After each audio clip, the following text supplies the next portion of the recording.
Chapter 24. Miss Bingley's letter arrived and put an end to doubt.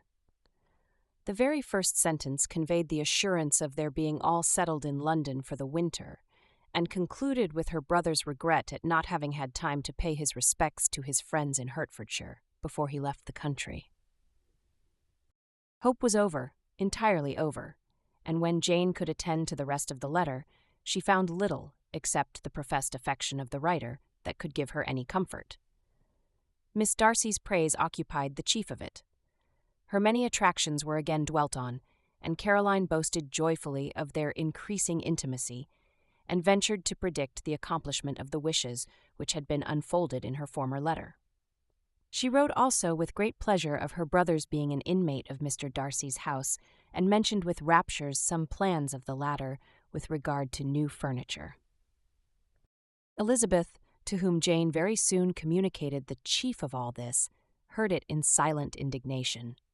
Her heart was divided between concern for her sister and resentment against all others. To Caroline's assertion of her brother's being partial to Miss Darcy, she paid no credit. That he was really fond of Jane, she doubted no more than she had ever done, and much as she had always been disposed to like him, she could not think without anger, hardly without contempt, on that easiness of temper, that want of proper resolution, which now made him the slave of his designing friends, and led him to sacrifice his own happiness to the caprice of their inclinations. Had his own happiness, however, been the only sacrifice, he might have been allowed to sport with it in whatever manner he thought best, but her sister's was involved in it, as she thought he must be sensible himself. It was a subject, in short, on which reflection would be long indulged, and must be unavailing. She could think of nothing else, and yet, whether Bingley's regard had really died away, or were suppressed by his friend's interference, whether he had been aware of Jane's attachment, or whether it had escaped his observation, whichever were the case, though her opinion of him must be materially affected by the difference, her sister's situation remained the same, her peace equally wounded. A day or two passed before Jane had courage to speak of her feelings to Elizabeth, but at last, on Mrs. Bennet's leaving them together, after a longer irritation than usual about Netherfield and its master, she could not help saying, "Oh, that my dear mother had more command over herself! She can have no idea of the pain she gives me by her continual reflections on him. But I will not repine. It cannot last long. He will be forgot, and we shall all be as we were before." Elizabeth looked at her sister with incredulous solicitude, but said nothing. "You doubt me," cried Jane, slightly coloring. "Indeed, you have no reason. He may live in my memory as the most amiable man of my acquaintance, but that is all. I have nothing either to hope or fear, and nothing to reproach him with. Thank God I have not that pain. A little time, therefore, I shall certainly try to get the better." With a stronger voice she soon added, "I have this comfort immediately, that it has not been more than an error of fancy on my side, and that it has done no harm to anyone but myself." "My dear Jane," exclaimed Elizabeth, "you are too good. Your sweetness and disinterestedness are really angelic. I do not know what to say to you.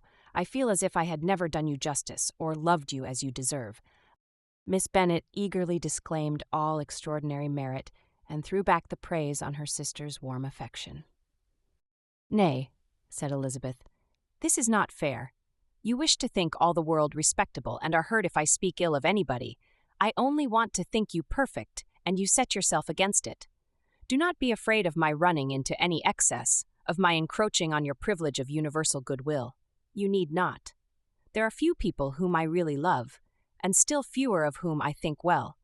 The more I see of the world, the more am I dissatisfied with it, and every day confirms my belief of the inconsistency of all human characters, and of the little dependence that can be placed on the appearance of either merit or sense. I have met with 2 instances lately. One I will not mention, the other is Charlotte's marriage. It is unaccountable. In every view, it is unaccountable. My dear Lizzie, do not give way to such feelings as these. They will ruin your happiness. You do not make allowance enough for difference of situation and temper. Consider Mr. Collins's respectability and Charlotte's prudent, steady character. Remember that she is one of a large family, that as to fortune, it is a most eligible match, and be ready to believe, for everybody's sake, that she may feel something like regard and esteem for our cousin. To oblige you, I would try to believe almost anything, but no one else could be benefited by such a belief as this. For were I persuaded that Charlotte had any regard for him, I should only think worse of her understanding than I now do of her heart. My dear Jane, Mr. Collins is a conceited, pompous, narrow-minded, silly man. You know he is as well as I do, and you must feel as well as I do that the woman who marries him cannot have a proper way of thinking. You shall not defend her, though it is Charlotte Lucas.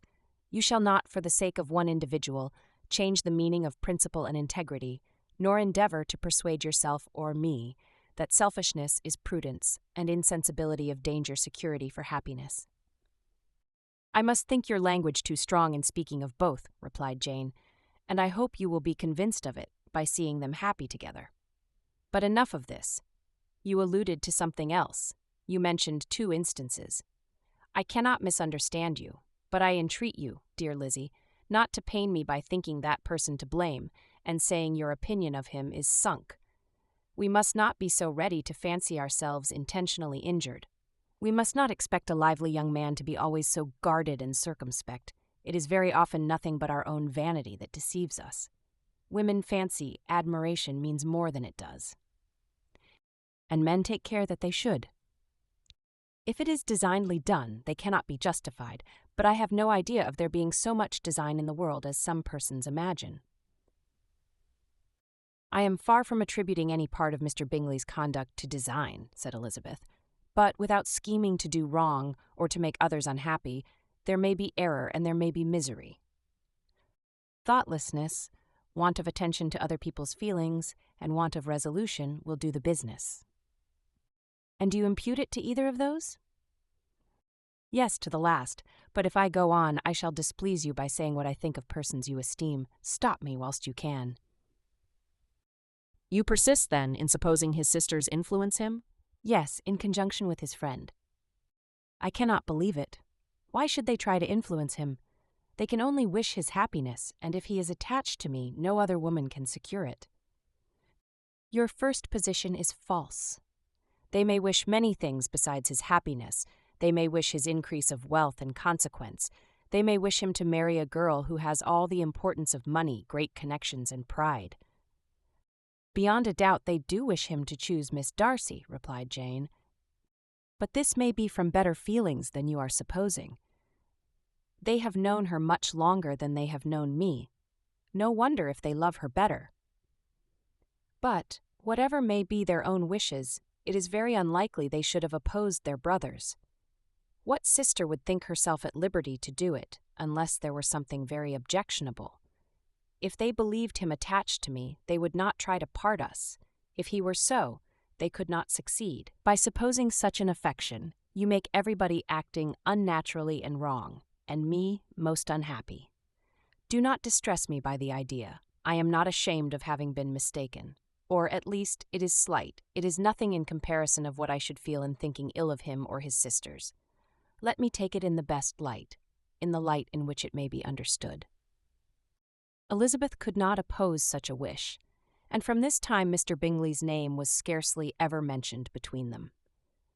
Mrs. Bennet still continued to wonder and repine at his returning no more, and though a day seldom passed in which Elizabeth did not account for it clearly, there seemed little chance of her ever considering it with less perplexity. Her daughter endeavored to convince her of what she did not believe herself, that his attentions to Jane had been merely the effect of a common and transient liking, which ceased when he saw her no more. But though the probability of the statement was admitted at the time, she had the same story to repeat every day. Mrs. Bennet's best comfort was that Mr. Bingley must be down again in the summer. Mr. Bennet treated the matter differently. "So, Lizzie," said he, one day, "your sister is crossed in love, I find. I congratulate her. Next to being married, a girl likes to be crossed in love a little now and then. It is something to think of, and gives her a sort of distinction among her companions. When is your turn to come? You will hardly bear to be long outdone by Jane. Now is your time. Here are officers enough at Meryton to disappoint all the young ladies in the country. Let Wickham be your man. He is a pleasant fellow and would jilt you creditably. Thank you, sir, but a less agreeable man would satisfy me. We must not all expect Jane's good fortune. True, said Mr. Bennet, but it is a comfort to think that, whatever of that kind may befall you, you have an affectionate mother who will always make the most of it. Mr. Wickham's society was of material service in dispelling the gloom which the late perverse occurrences had thrown on many of the Longbourn family. They saw him often, and to his other recommendations was now added that of general unreserve. The whole of what Elizabeth had already heard, his claims on Mr. Darcy, and all that he had suffered from him, was now openly acknowledged and publicly canvassed. And everybody was pleased to think how much they had always disliked Mr. Darcy before they had known anything of the matter. Miss Bennet was the only creature who could suppose there might be any extenuating circumstances in the case unknown to the Society of Hertfordshire. Her mild and steady candour always pleaded for allowances, and urged the possibility of mistakes, but by everybody else Mr. Darcy was condemned as the worst of men.